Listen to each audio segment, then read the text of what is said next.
Buenos días. Vamos a continuar con nuestras clases de fisiología renal.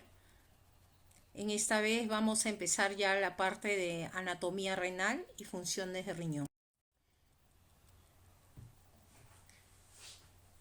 Las funciones del riñón son bastante amplias y tienen que ver mucho con la homeostasis del medio interno. La primera es la excreción de los productos metabólicos de desecho y sustancias químicas extrañas. Es una de las más importantes. Ahí va a eliminar urea, creatinina, fosfatos, ácido úrico. Otra función importante es la regulación de la osmolalidad del líquido corporal y de las concentraciones de electrolitos. Esto tiene que ver mucho con los solutos, como hemos venido hablando en las clases anteriores, ¿no? Y tiene que regular lo que viene a ser la presión osmótica y el intercambio de los líquidos, tanto en el extracelular como en el intracelular, entre el intravascular y el intersticial. Luego tenemos la regulación de los equilibrios hídrico y electrolítico, de los diferentes solutos que hay en el organismo y especialmente del agua, como vamos a revisar. También participa en el equilibrio ácido básico, es el más importante en el manejo de la carga ácida que proviene especialmente del metabolismo de las proteínas. También tiene que ver en la regulación de la presión arterial sistémica porque produce la renina. Finalmente tiene funciones hormonales como puede ser la producción de la eritropoyetina, que ayuda en la formación de los glóbulos rojos, y la hidroxilación de la vitamina D para que produzca la reabsorción de calcio a nivel tubular e intestinal. Por último, en condiciones de inanición, el riñón es capaz de formar glucosa, ¿no? Esto es la gluconeogenia. Como vemos, participa en diferentes funciones. También tiene una participación en la vida sexual. ¿Por qué? Porque cuando el riñón falla hay una disminución de la testosterona y de la libido. Entonces esto influye mucho en el tipo de vida sexual que llevan los pacientes renales. Después también tiene que ver con la anemia, porque la eritropoyetina, como hemos dicho, es la que va a producir la hemoglobina y de esa manera va a mantener que no tengan anemia. Pero si hay falla renal va a haber anemia. Luego regula el metabolismo de calcio y fósforo a nivel óseo. Entonces si a los niños les da falla renal no crecen y tienen deformaciones óseas por esta función del riñón afectada en la insuficiencia renal. Y la de la renina ya hemos dicho que tiene que ver con la presión arterial.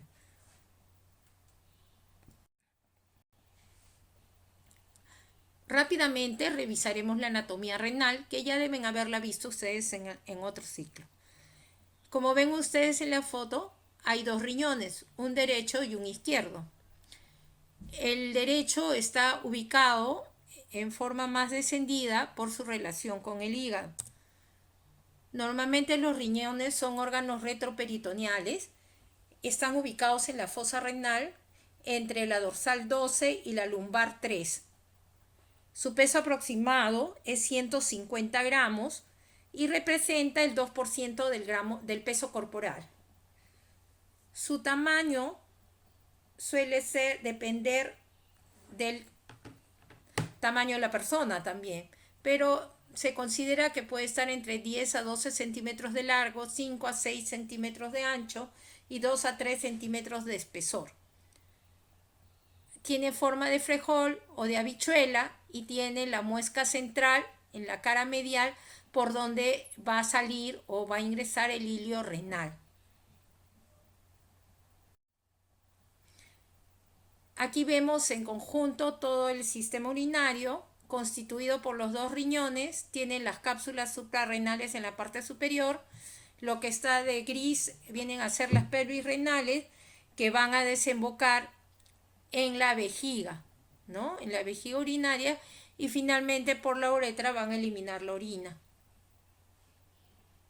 Recibe la irrigación desde la aorta abdominal a través de las arterias renales y va a drenar al sistema venoso por la vena renal, como vemos ahí. Si cortamos el riñón, básicamente vamos a distinguir dos partes. La corteza, que es la parte rosadita, y la parte más interna, que es más roja, viene a ser la médula renal, que está constituida por las papilas renales, que no viene a ser, finalmente confluyen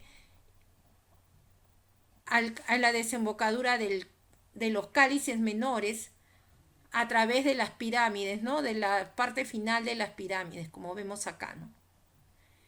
Y entre pirámide y pirámide se encuentran las columnas renales o llamadas también columnas de Bertini. Como hemos visto en las papilas renales, estas pirámides van a desembocar a las papilas, finalmente a los cálices, y estos cálices a los cálices mayores, que son el número de 3, y van a ir hacia la pelvis renal para desembocar por los uréteres a la vejiga. En esta figura, lo único que vemos diferente es la relación con la irrigación. En este caso, recibe irrigación por la arteria renal, y esta arteria renal se va a dividir en las arterias segmentarias y las interlobulares, y finalmente las interlobulares van a dar origen a las arterias arcuatas, que van a correr paralelas y van a dividir la corteza y la médula. Y de ahí van a salir las arterias interlobulares, de donde donde se van a originar las arteriolas aferentes. Y si vemos la irrigación renal como tal en general, ¿qué tenemos? De la arteria renal que viene de la aorta abdominal, siguen las arterias segmentarias, las interlobulares, las arcuatas, las interlobulillares, y de ellas vienen las arteriolas aferentes, los capilares, el ovillo glomerular y las arteriolas eferentes. Luego pasan a los capilares peritubulares y de ahí se interconectan con el sistema venoso, como hemos visto.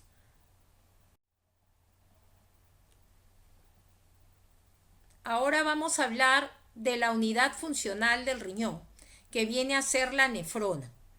La nefrona está constituida por el ovillo glomerular, o también llamado corpúsculo de Malpighi, y el sistema de los túbulos renales. El ovillo y los túbulos, por donde va a discurrir finalmente el ultrafiltrado en forma de orina. Normalmente las nefronas son 1 millón por cada riñón. Se originan en el blastema metanéfrico. Lo que tenemos que recordar es dos cosas. Las nefronas no se regeneran. Más bien, a lo largo de la vida se van perdiendo, y lo que hacen las que quedan es crecer, hipertrofiarse para mantener la función renal. Ahora mencionaremos lo del blastema metanéfrico, porque su persistencia da lugar al tumor de Wilms en los niños, que es un tumor renal, ¿no? Una neoplasia maligna. Luego, ya hemos dicho que está constituida por el ovillo o corpúsculo de Malpighi y los túbulos. Existen dos tipos de nefrona: las corticales y las yuxtamedulares. Se los voy a explicar adelante. Veremos cómo es nuestro corpúsculo de Malpighi. El corpúsculo de Malpighi está formado por la arteriola aferente, el ovillo glomerular, como vemos acá, y sale por la arteriola eferente. El ovillo glomerular, como se ve en la foto, tiene unas membranas que la cubren desde el endotelio, los pedicelos, los podocitos, por donde va a pasar el ultrafiltrado hacia la cápsula de Bowman, para finalmente salir hacia el túbulo proximal y acabar en orina. Este es otro corte de lo que es el corpúsculo de Malpighi, pero en este caso también nos está mostrando una nueva estructura que viene a ser el aparato yuxtaglomerular, constituido por la arteriola aferente, la eferente y la porción inicial del túbulo distal, que tiene unas células diferenciadas que son la mácula densa, ¿no?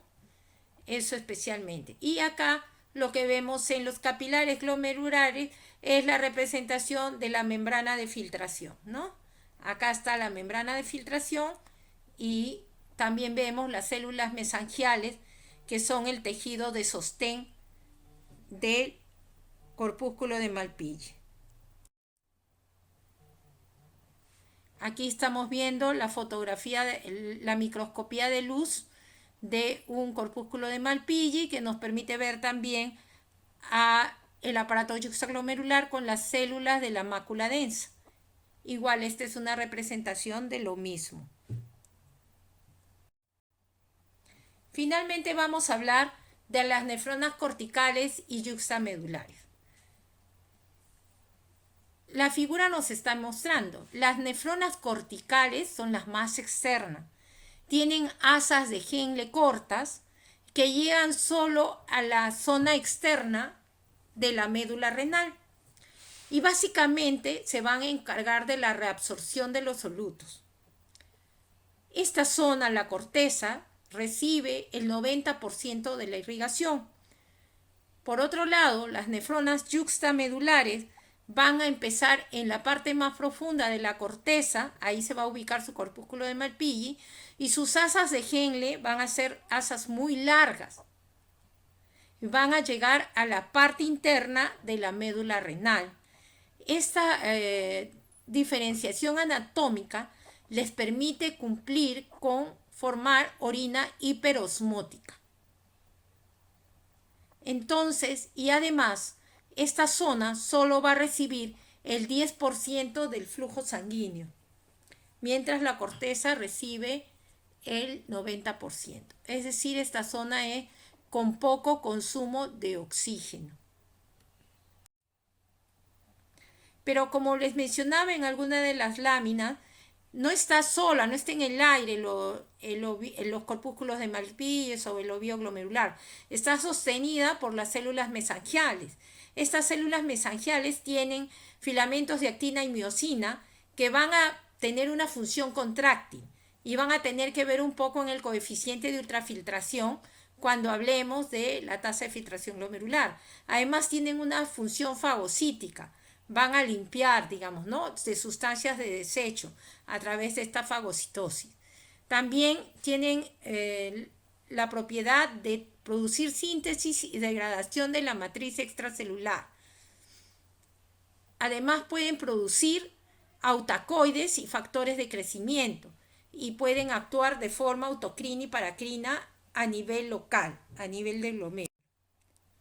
Ahora el sistema tubular, ya sabemos, después del ovillo glomerular, la cápsula de Bowman, viene el túbulo proximal. Después del túbulo proximal viene el asa descendente de Henle, la rama ascendente delgada, la rama ascendente gruesa, el túbulo distal, en este lado que choca con el polo vascular de la arteriola aferente y eferente del aparato yuxtaglomerular, y finalmente los túbulos colectores que van a ir a las pirámides renales y a las papilas para finalmente entrar a los cálices y eliminar la orina. Seguimos, vamos a describir rápidamente cuál es la función de cada segmento tubular.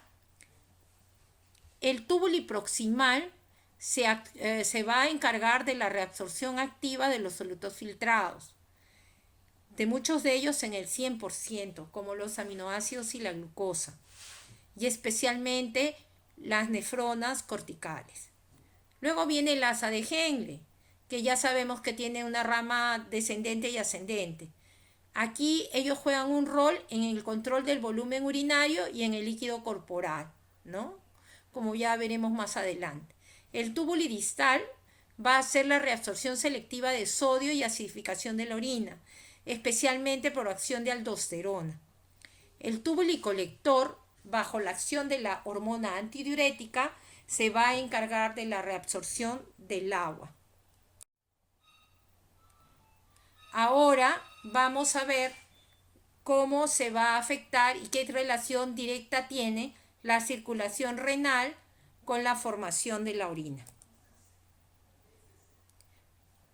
La tasa de filtración glomerular es un importante determinante de la excreción de agua y solutos. ya lo sabemos. Si la tasa de filtración glomerular está estable, la eliminación de agua y solutos va a ser estable y se va a mantener la homeostasis. Si cae la tasa de filtración glomerular, empiezan a retenerse solutos que pueden ocasionar un grado de intoxicación como la urea y la creatinina en la falla renal. Los capilares peritubulares en la corteza, ya hemos visto, retornan reabsorbiendo solutos y agua hacia la circulación sistémica y van a modular el grado de la reabsorción y secreción en los túbulos. En cambio, en las nefronas yuxtamedulares, los capilares de la basa recta van a retornar reabsorbiendo agua y sal hacia la circulación sistémica y participan en el mecanismo de contracorriente, permitiendo la conservación de agua por una excreción de orina hiperosmótica. Es decir, va a concentrar la orina. Eso es lo que pasa en ese nivel, en las nefronas yuxtamedulares. Finalmente, todos estos mecanismos van a terminar en la eliminación del ultrafiltrado a través de la micción. El lugar donde se va a llenar la orina del ultrafiltrado es la vejiga. La vejiga está compuesta de musculatura lisa, básicamente, en todo su cuerpo. En el cuello, en la parte más externa, tiene el esfínter externo que está formado por músculo estriado y que tiene un control voluntario. Ahora, para vaciar la vejiga y llegar a la micción se tienen que dar dos pasos. Uno es que la vejiga se llene progresivamente hasta que la tensión en sus paredes aumente hasta superar un umbral para que se desencadene el paso 2, que es el reflejo miccional, que es la contracción para tratar de vaciar la vejiga. Al comienzo va a fallar, pero va a provocar un deseo de orinar. Esto es gracias a que la vejiga es un órgano muy inervado. Va a recibir inervación de las lumbares y de los nervios sacros. A nivel de los nervios raquídeos lumbares, recibe inervación simpática, especialmente para todo lo que es el cuerpo, el fondo de la vejiga, y inervación parasimpática a través del S2 y S3, especialmente el S3 para el cuello vesical. Y a través del nervio pudendo, el S2 y S3 también al esfínter externo, porque este esfínter externo es el que finalmente permite su relajación, la eliminación de la orina. El reflejo miccional tiene dos componentes. Es un reflejo medular autónomo, pero también tiene acción de los centros superiores. ¿Cómo? Los centros superiores mantienen el reflejo miccional parcialmente inhibido, excepto cuando ya se desea miccionar, ¿no es cierto? Porque uno puede controlar su deseo de orinar. Los centros superiores inhiben la micción porque hacen la contracción tónica del esfínter vesical externo, que tiene músculo estriado, hasta que considere que ya es el momento adecuado para evacuar la orina.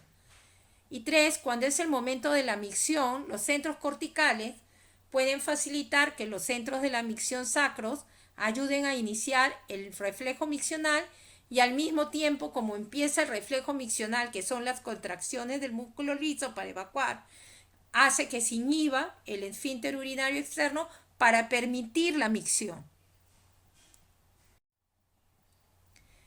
Esta cistometografía lo que nos muestra es cómo los reflejos miccionales se van sumando para finalmente producir la micción. O sea, no es un solo reflejo miccional, es un conjunto de reflejos miccionales sumatorios para producir la micción. Y eso también es gracias a que existen diferentes presiones en los diferentes segmentos. Por decir, a nivel del cáliz la presión es 8 centímetros de agua y a nivel de la pelvis va de 40 a 70 centímetros de agua. Pero si miramos aquí a nivel glomerular es bien alta, 50 centímetros de agua, ¿no? ¿Vimos? O sea, es bien alto. Y en la vejiga es 12 centímetros de agua cuando ya está llena, entre 250 a 300 mililitros. Finalmente, eliminamos orina. ¿Cuál es la composición de la orina? La composición de la orina es 95% agua y 5% está formado por urea, sales disueltas como fosfatos, carbonatos, cloruro, pigmentos, urocromo, urobilina. El urocromo es el que da el color amarillo a la orina, recuerden eso. Y también pueden haber trazas de ácido úrico.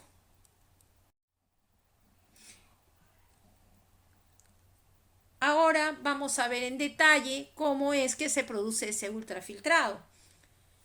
Lo más importante es el flujo sanguíneo renal. Empezaremos diciendo que este flujo sanguíneo renal viene a ser el 22% del gasto cardíaco, 1100 mililitros por minuto. Es una irrigación abundante para el tamaño renal, que es pequeñito. De esta irrigación, el 90% va a la corteza y el 10% a la médula. De este volumen plasmático renal, el 20% pasa para hacer el filtrado glomerular. Entonces, la tasa de filtración glomerular es 125 mililitros por minuto. Si multiplicamos por los 1440 minutos del día, salen los 180 litros por día que se filtran en el riñón, de los cuales solamente eliminamos con la micción 1 litro o 1 litro y medio de orina. O sea que el 99% más se reabsorbe de este filtrado. Muy bien. Existen diferentes términos. Hablan de flujo sanguíneo renal total, cuando estamos hablando de todo, incluidos los glóbulos rojos. Hablamos de flujo sanguíneo renal efectivo, que no viene a ser otro que el flujo plasmático renal, que más o menos es 90% del flujo plasmático, ¿no? Pero podemos calcular el flujo sanguíneo renal, sí, con el flujo plasmático renal entre 1 menos hematocrito. Luego hay otra cosa que siempre se menciona, que es la fracción de filtración. ¿Qué es la fracción de filtración? La fracción de filtración viene a ser cuánto de la sangre, del flujo sanguíneo renal que llegó por la arteriola aferente, se filtró y pasó al ultrafiltrado. Eso es 0.19, para efectos prácticos 0.2. Eso es la fracción de filtración. O sea, no todo el flujo sanguíneo renal que llega se filtra, solamente 0.2 o 20%. El resto vuelve a la circulación por la arteriola eferente. El flujo sanguíneo renal va a resultar de lo que viene a ser la presión que impulsa el volumen sanguíneo, la presión arterial, la presión hidrostática, y la resistencia que se le oponga al pasaje. Entonces, flujo sanguíneo renal es igual a presión de la arteria renal menos presión en la vena renal entre la resistencia vascular renal. Por lo tanto, ya hemos visto que el flujo sanguíneo renal y la tasa de filtración glomerular están relacionadas directamente. Claro, porque la tasa de filtración depende del flujo sanguíneo renal. Por lo tanto, la presión hidrostática del capilar depende de la presión arterial y del flujo sanguíneo renal. O sea, todos esos factores tienen que ver en la tasa de filtración glomerular también. Entonces, ¿qué tenemos? Que los mecanismos que aumentan o reducen la tasa de filtración glomerular van a tener que ver según cómo se modifique ese flujo sanguíneo renal. Si el flujo sanguíneo renal aumenta la tasa de filtración. Si disminuye la tasa de filtración glomerular. Ahora, este flujo sanguíneo renal se puede medir de forma directa a través de tecnecio o hiporrato yodado, o se puede hacer de forma indirecta con la fórmula de Fick. La fórmula de Fick es la que usa los mismos principios que vimos en la primera clase cuando teníamos que medir el agua corporal, que la sustancia no debe de ser modificada en el torrente sanguíneo, no se debe reabsorber, no se debe secretar, no debe tener otro cambio, ¿no? Para esto lo que usamos es la presión o la concentración en la presión arterial de la sustancia X y también su presencia en la presión venosa por la concentración de la sustancia en la arteria y en la vena, y tiene que ver el flujo sanguíneo renal en la arteria y el flujo sanguíneo renal en la vena para ver, y también la concentración de la sustancia X en la orina y el volumen de la orina. Según esa fórmula, la presión en la arteria de la sustancia X por el flujo sanguíneo renal en la arteria es igual a la presión venosa con la sustancia X por el flujo sanguíneo renal en la vena, más la concentración en la orina de la sustancia X por el volumen urinario en unidad de tiempo, que es flujo urinario.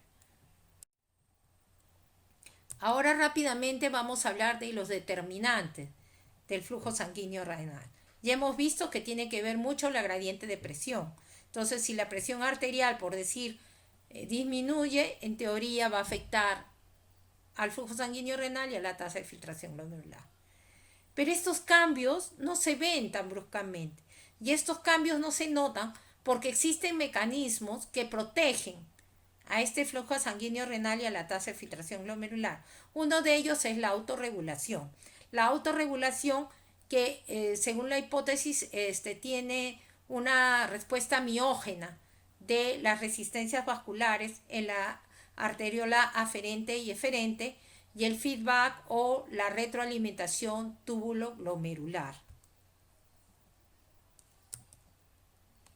La resistencia vascular total es la suma de la resistencia tanto de las arteriolas inter o intralobulillares, de la arteriola aferente y eferente. Si esta resistencia aumenta demasiado, o sea, va a haber constricción, disminuye el flujo sanguíneo renal.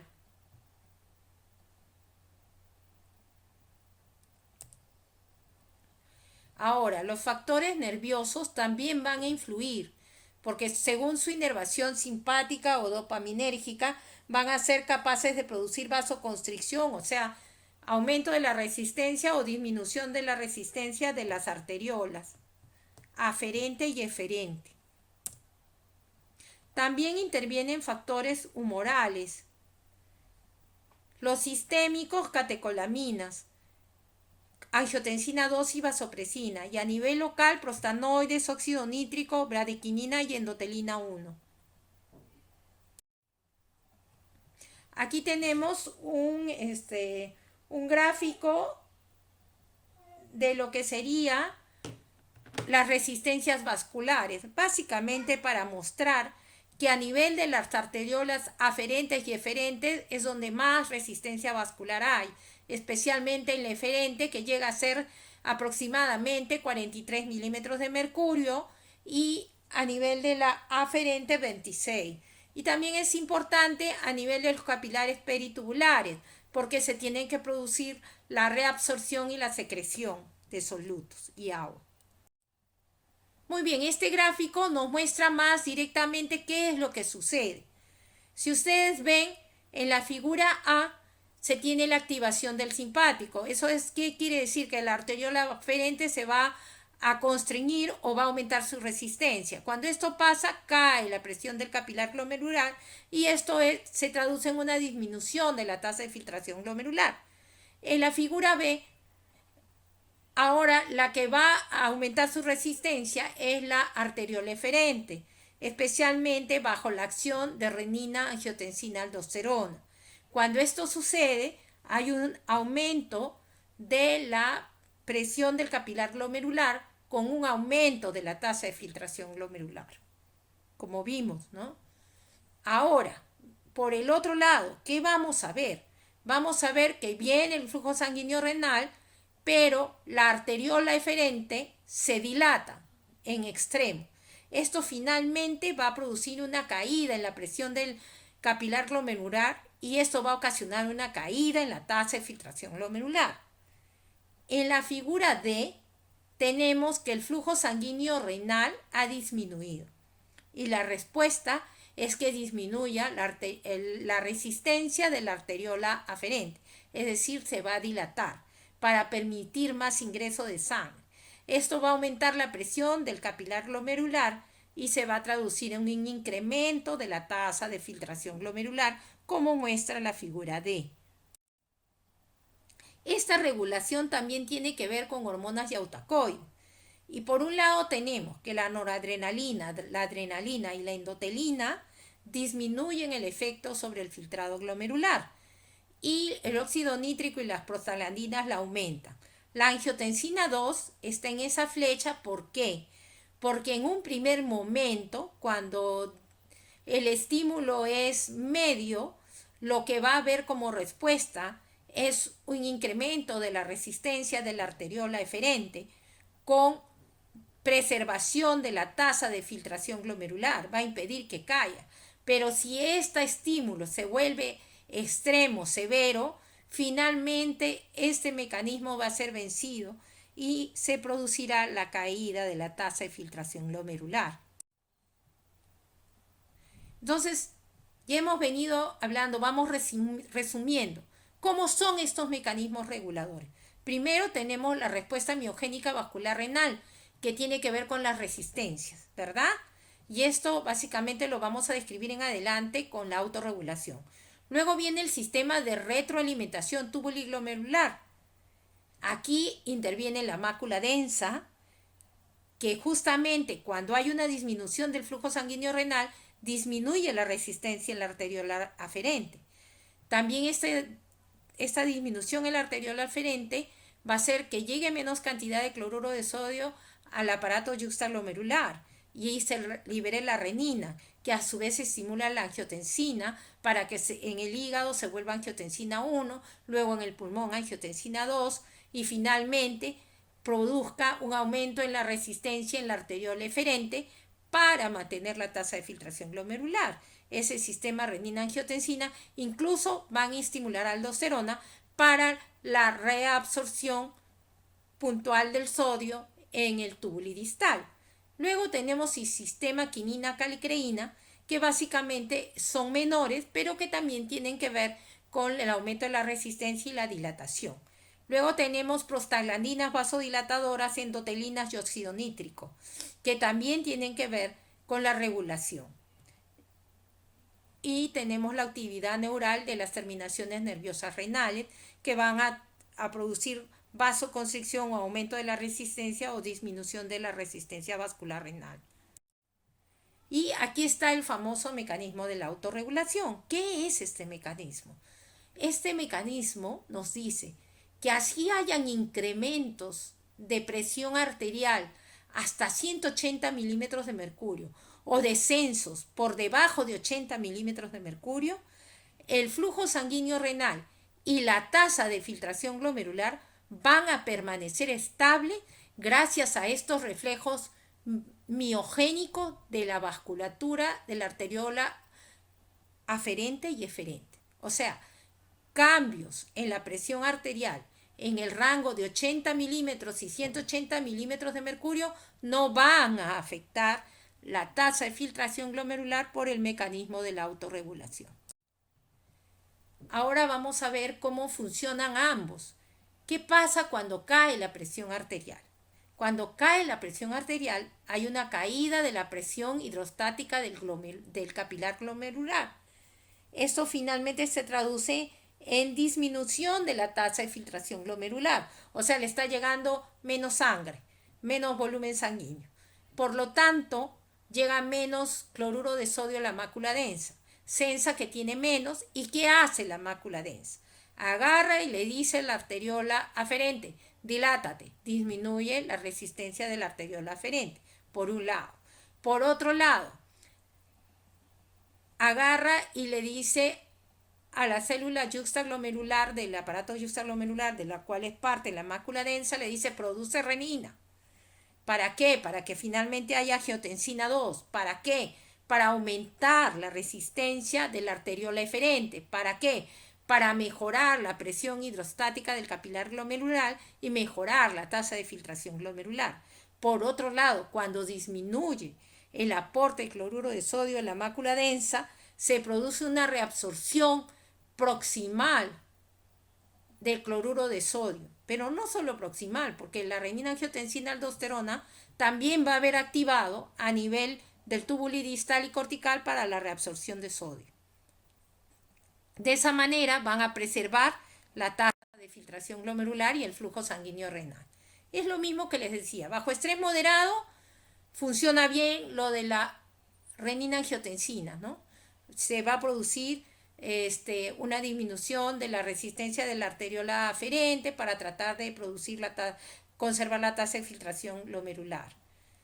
Pero cuando el estrés es extremo, como en un choque persiste, la sepsis, la quemadura, el simpático va a actuar y va a producir mayor resistencia de la arteriola aferente y en este caso caída de la tasa de filtración glomerular. Y hemos dicho que también en simultáneo se libera la renina que activa la angiotensina 2, que es un potente vasopresor de la arteriola eferente y aumenta la tasa de filtración glomerular. Pero a su vez también tiene un efecto sistémico, aumenta la presión arterial. Finalmente, otro regulador, al contrario, es la prostaglandina, que produce vasodilatación cuando hay un aumento del flujo sanguíneo renal. Seguimos. Cuando hay disminución del flujo sanguíneo renal, finalmente se produce oliguria, es decir, disminución del volumen de orina. Claro, pues, porque todos los mecanismos están reabsorbiendo el sodio, el agua, están preservando la presión, todo, y lo que se produce como efecto final es que se pone en marcha el poner una orina hiperosmótica y en poco volumen. Es decir, la vasoconstricción, la disminución de los procesos que consumen oxígeno se expresarán en oliguria, disminución del volumen de orina. Ya, este es otra vez para recordar cómo son los requisitos para una sustancia para medir el flujo plasmático renal. Aquí tenemos que sea completamente excretada, que no tenga efectos sobre el flujo sanguíneo renal, que no presente síntesis ni metabolismo renal, y las sustancias que podemos usar son para-aminohipurato y yodo-hipurato. Una mención especial al aparato yuxtaglomerular que ya hemos venido hablando, describirles que tiene dos polos, polo tubular, que es el dado por el inicio del túbulo distal con la mácula densa, y el polo vascular dados por las arteriolas aferente y eferente, más el mesangio extraglomerular. Tienen tres tipos de células: las células de la mácula densa, las células lasis y las células granulares o yuxtaglomerulares, que son las que producen la renina. Ahí está la fotito otra vez, y para ver cómo es su formación: la mácula densa del túbulo distal, la arteriola aferente y la eferente, y las células yuxtaglomerulares que producen la renina, y las células mesangiales que van a dar el soporte, el sustento. ¿Cuáles son sus funciones de este aparato yuxtaglomerular? Tiene que ver mucho en la retroalimentación tubuloglomerular, como ya vimos. Si la tasa de filtración glomerular disminuye, si aumenta la concentración, ¿a qué va a hacer? Va a aumentar la concentración de cloruro de sodio en la mácula densa. Y cuando haya esto, va a haber una reabsorción de agua y sodio en el túbulo proximal. O sea que es una retroalimentación negativa. Si yo empiezo a reabsorber mucho, se bloquea, ya no reabsorbe, pues. Ya dice, ya tengo mucho, ya no. Ahora, balance túbulo-glomérulo tubular. Si aumenta la carga filtrada, o sea, si estoy, por decir, si hemos comido harta proteína, bastante proteína, hemos aumentado el flujo sanguíneo renal. Entonces, ahí, al primer momento, trata de reabsorberlo todo. Los túbulos proximales especialmente reabsorben el sodio y el agua para tratar de balancear, pero cuando se satura y dice ya tengo de más, va a poner en marcha todos los mecanismos para dejar de reabsorber. Y aquí está el renina-angiotensina-aldosterona, que ya dijimos que se produce primero la renina en las células yuxtaglomerulares, produce renina, y hemos visto en hígado angiotensina 1, en el pulmón angiotensina 2, por efecto de la enzima convertidora de angiotensina, y la angiotensina 2 a nivel sistémico produce vasoconstricción para tratar de elevar la presión arterial, y por otro lado estimula la secreción de la hormona antidiurética para reabsorber más agua y la sed para tomar más agua. A su vez estimula a la corteza suprarrenal para la producción de aldosterona y reabsorber en el túbulo distal y colector sodio y eliminar potasio. ¿no? Como todos vieron, todos los mecanismos juegan para tratar de preservar el flujo sanguíneo general, la presión arterial y preservar indirectamente la tasa de filtración glomerular.